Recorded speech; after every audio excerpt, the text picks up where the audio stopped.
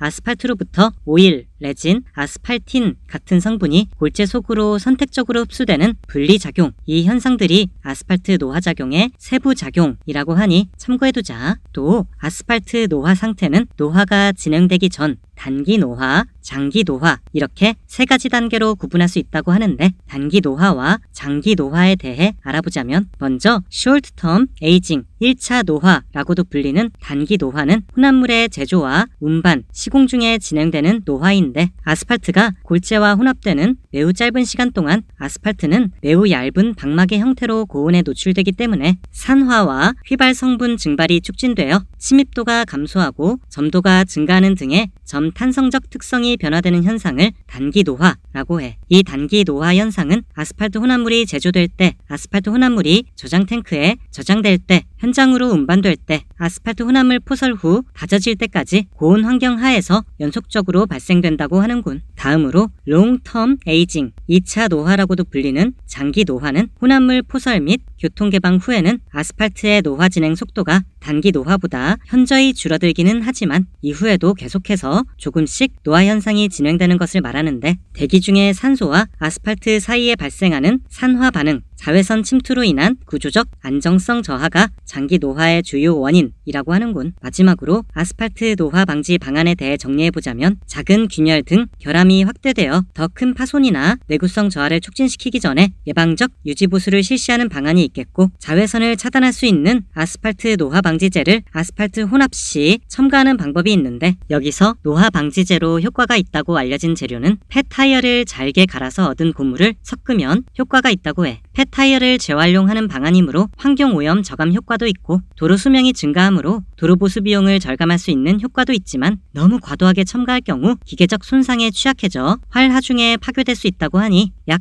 20%의 적정 혼합 비율을 준수해야 하겠지. 그럼 오늘은 이만 끝!